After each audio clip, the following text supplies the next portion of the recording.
मेरे मित्रों, नारद बाबा मनुष्यों के हित के लिए सदैव लगे रहते थे।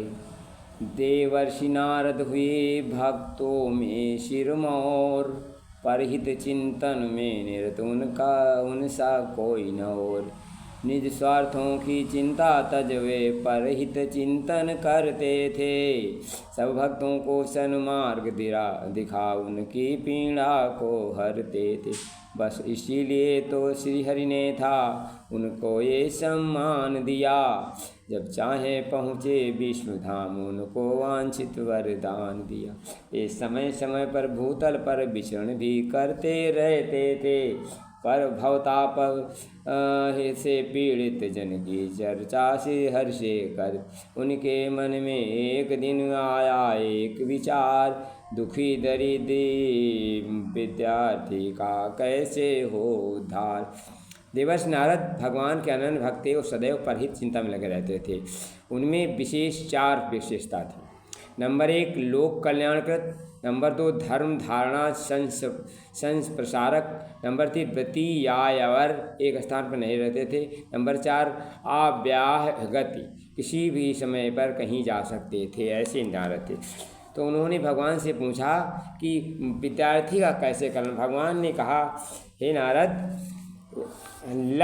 विद्यार्थी यदि लक्ष्य निर्धारित करे तो वो सफलता प्राप्त करता है। जीवन में सही लक्ष्य निर्धारण एक महत्वपूर्ण पहलू है, जिसके अभाव में जीवन एक दिशाहीन नैया की भांति संसार सागर की लहरों के बीच हिचकोले खाता रहता है, लेकिन पहुंचता वहीं कहीं नहीं पाया। लोक चलन घर परिवार के बड़े बुजुर्गों की इच्छा लक्ष्य धारण में प्रमुख कारक रहते हैं। सही लक्ष्य के अभाव में जीवन उपलब्धियों से भरा होने के बावजूद उस सुकून में रीता रह जाता है।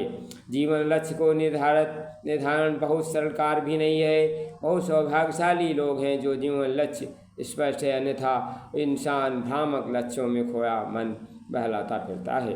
जीवन लक्ष्य निर्धारण करते समय निम्न बातों को ध्यान रखना चाहिए। नंबर 1 रुचि के अनुरूप लक्ष्य रुचि के अनुरूप हो तो जीवन सहज सरल बन जाता है। सर्वविदित है कि रुचिपूर्ण कार्य पर मन स्वतः एकाग्र हो जाता है और कार्य में मन लगता है। यदि कार्य रुचि में न हो तो व्यक्ति उसे बेकार की भांति होता है, उसके लिए समय के अभाव रोना होता है। नंबर 2 मौलिक प्रतिभा पर आधारित लक्ष्य करें। लक्ष्य को अपनी क्षमता और प्रतिभा की योग्यता के अनुरूप होना चाहिए, एक महत्वपूर्ण कारक है। मनचाही क्षमता विकास संप्रसाद का आधार किया जा सकता है, लेकिन इसके लिए धैर्य जीवट अवध्याय का अध्यवसाय का होना आवश्यक है। इसके लिए इसके बिना संभव नहीं हो सकता है। नंबर 3 सामाजिक रूप से उपयोगी और कल्याणकारी लक्ष्य होना चाहिए। लक्ष्य उपयोगी होना भी आवश्यक है, जिससे न केवल स्वयं जीवन संवरता है बल्कि समाज का हित हो। ऐसा जीवन बाहरी सफलता में आंतरिक शांत और सार्थकता का अनुभव प्राप्त सकता है। अपने स्वभाव के अनुरूप लक्ष्य कहने को तो आवश्यकता नहीं, जीवन में अपनी मूल प्रवृत्ति के स्वभाव अनुरूप होना चाहिए। किसी सक्षम समर्थ का मार्गदर्शन दिशाबोध इस कार्य को सरल बना सकता है। अतः ऐसे मानव प्रकृति के मर्मज्ञ व्यक्तियों से सहयोग ले सकते हैं। अपना नियमित आत्मनिरीक्षण कर पहला चरण है। नंबर 5 लक्ष्य को चुनौतीपूर्ण होना अभीष्ट। जीवन लक्ष्य किसी चुनौतीपूर्ण भी एक महत्वपूर्ण तत्व है। यदि लक्ष्य बहुत के अंदर या बहुत सरल है तो उसे प्राप्त करने में विशेष प्रसाद नहीं करना पड़े। इतिहास साक्षी है कि जीवन लक्ष्य के साथ के लिए व्यक्ति को जीवन दिव्यतम संभावनाओं के साकार सक्षम हो।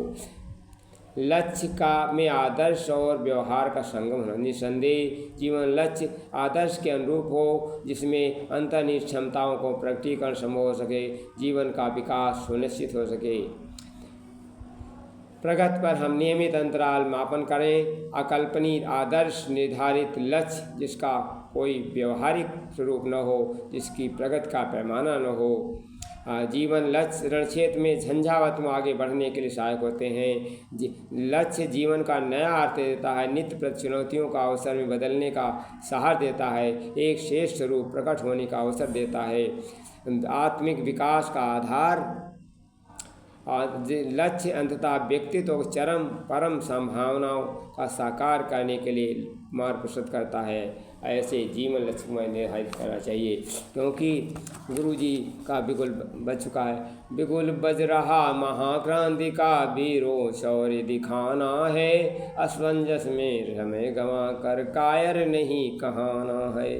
जाने कितने शुभ कर्मों से ये योग दिलवाया है, महाकाल से कदम मिलाकर चलने का अवसर आया।